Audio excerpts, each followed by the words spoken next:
Hi, I'm Slammy Jammy, and in today's video we're going to be taking a look at eFootball. The game was just released today on the 30th of September and it's currently free on all platforms.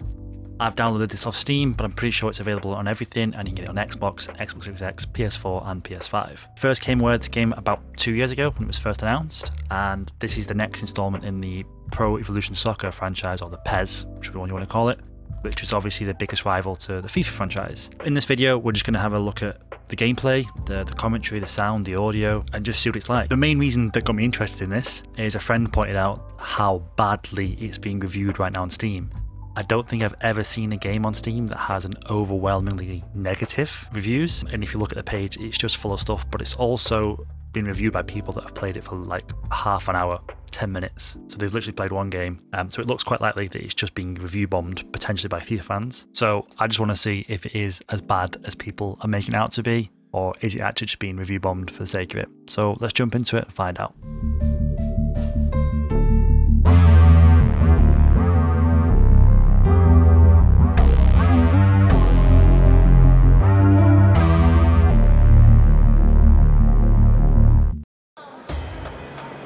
Well, a very warm welcome to you on this most pleasantly clear evening. Conditions absolutely beautiful. Perfect for the beautiful game. Temperatures are kind as well. No doubt playing a hand in high attendance levels as well as an elevated level of anticipation here. The first thing I noticed straight away was that the game itself looked and felt more like a demo than the actual game release. As you can see here, so this is the menu screen as you first load in. And a lot of the options are grayed out. So match, creative, game plan, my team, contracts, not sure what that is.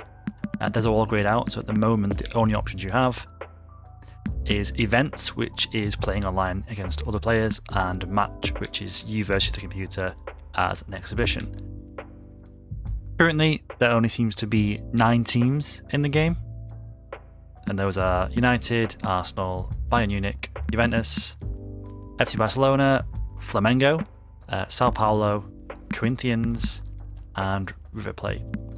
So not a huge selection. Once you've selected 2 teams, you get this sort of pre-game view where you can change the settings of your controller, the camera, and the actual stadium itself. So you can change which stadium it is, the time, the season, the weather, length of grass, which is really weird, and pitch conditions. Once you've selected that, you get put straight into the game. Being applied here, Peter, particularly from those guys up front. Yeah, and it just, I suppose, to denies the others. Top Sancho! Goal! Manchester United! The first thing you notice is that the ball itself feels very weighted. It's almost like a lead ball, and it feels quite uncomfortable at the start because it takes a lot to get the ball moving. Too little, the ball goes nowhere. A little more power means it's a little more accurate, but it's also extremely easy to put too much power on, like this, and the ball goes completely through the person you're passing to. There's so much manual control, it's easy to pass in the wrong direction and get possession took off you. Lob balls are very similar. You've got a lot of manual control and it's easy to misplace the power and it end up where you don't want it to. Honestly though, after a couple of minutes you get used to it and you do have a lot more control over the passing and exactly where you want it to go with how much power you want it to go on.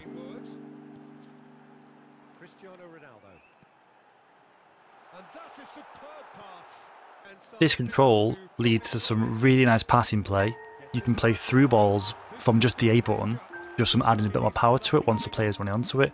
And honestly, the passing does feel really good in this. Once you get used to it, that's the main thing. At the start, it does feel really clunky and weird. After a game or two, it feels brilliant. Crossing is much the same. Again, you've got a lot of control over it. It's very easy to put too much on, but it does feel really rewarding. The only issue I've found so far, the crossing's great, but trying to get someone to finish it is really difficult. Good running with the ball. Can they build on it? Oh, and he's broken the line here. That's good defending. Very good defending.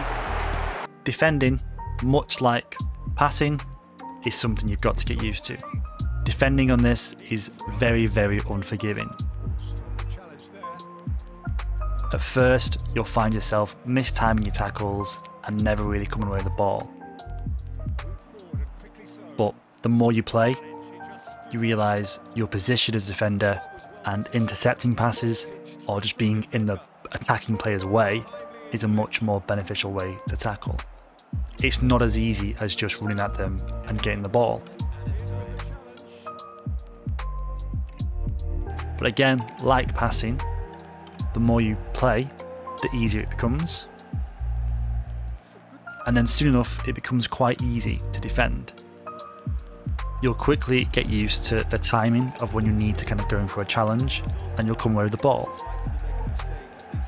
The thing I really like about defending and the game physics themselves is you get moments where you'll make a really good tackle, get the ball, and then if you can combine that with some really good passes, you can quickly get a nice counter-attack on the go and create some chances and create some quick goals, like this. If they're lucky enough to get another, it has to count. Needs a good ball here. Oh, great play! He's had a shot! He's scored! Do not write them off! Back they come! Moving on to shooting and goal creation. For me personally, I really like the shooting on this because it's just simple. Shooting, on the other hand, compared to like passing and defending, is almost the complete opposite of being manual. It's quite automated and it's quite easy. For me personally, I really enjoy that because I'll be honest, I found it quite difficult to score impactful goals on FIFA, and they would just almost be random after attempt after attempt after attempt. Whereas with this, it just feels very fluid. Like if you're in front of goal and you press B, it'll be an accurate shot. If you're outside the box and press B, it'll probably hit a defender, but it'll still look like a good shot. It's just really easy to score, and it's also really easy to get scored against by the computer. If you're not defending well and you make a mistake, and they'll break on you and they'll probably score. But it just makes it really fun, because you always have this like end-to-end gameplay where you're scoring plenty of goals and they're scoring plenty of goals, and it just keeps the game interesting.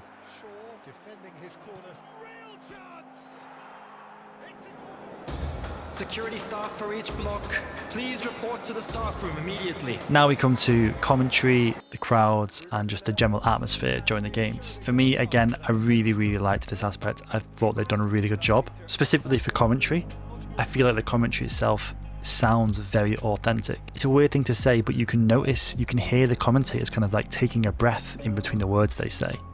I'll play an example here. It's during halftime. You can hear the breath in his voice. And I don't know why, it just feels really authentic and almost real. It's been a really interesting game up to now, Everyone, and the sides are predictably very well matched.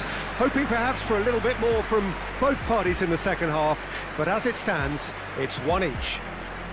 Along with the commentary, just the audio design and the audio work on this game is incredible. It's the volume of the crowd, or the way it's been mixed. It really kind of helps add to the atmosphere of the game. You can tell if you're playing a home game. When you're attacking, the crowd starts cheering. You can hear the crowd chanting your team's name. There's weird little nuances that you hear at halftime, like you hear the guy in the tannoy during substitutions. I'm not going to try and describe it too much. I'll just play some clips. It's just little things that they're kind of goofy, but they all just add to the experience.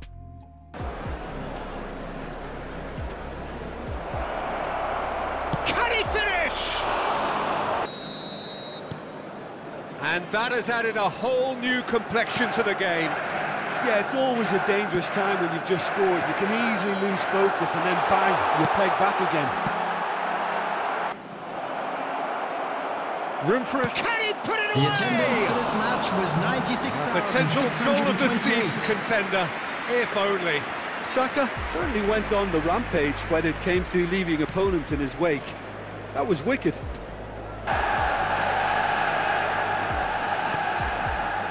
Cristiano There will be 1 Ronaldo. minute added time. Oh, that was vital. Looking ball, gets into some space. He's left his man, and he passes his man.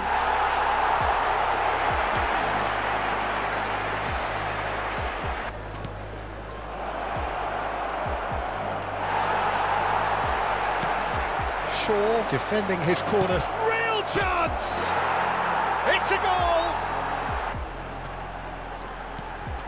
2 added minutes has been indicated. Greenwood.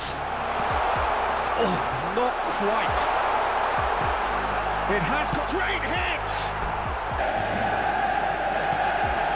If you have just joined us, well, you've missed no goals. Applied here, Peter, particularly from those guys up front. Yeah, and it just, I suppose, Jim, denies the others. Sancho!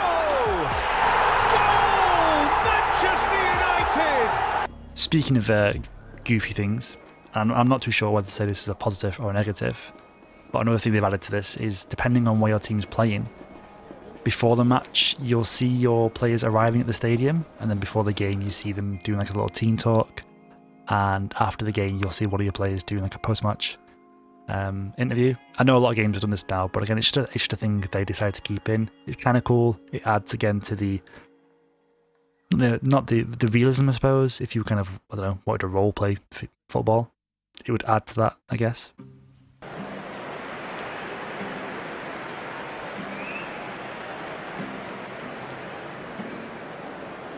Okay, so final thoughts on the game. I wouldn't call this a full released game. This is definitely like a beta or a demo or a starting point. But in a few months, if they add to it, it could be a good game. Right now, it's good, it's alright, but it's, you know, it needs more. The gameplay itself, I think, it is great. Obviously, it has room for improvements. The graphics of the game could potentially be better. Defending and passing is difficult but rewarding. Shooting is nice and easy and again rewarding. The visuals, gameplay wise, the pitch sometimes looks a bit weird, it looks a bit, I don't know, fuzzy. But like the replays and like the stuff before the games and after the games, that looks great.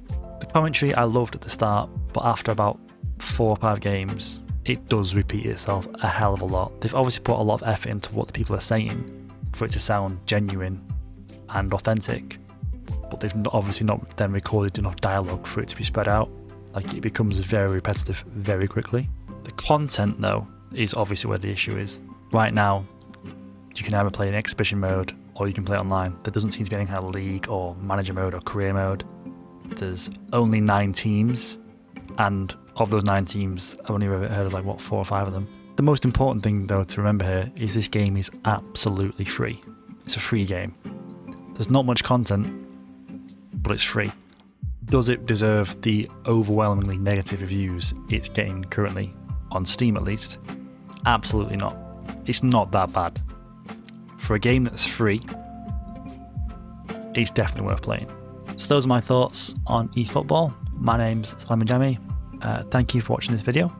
If you'd like to, you can subscribe for future videos similar to this. They won't be about this particular game, but I do make videos on a variety of stuff. Anyway, thank you. Bye.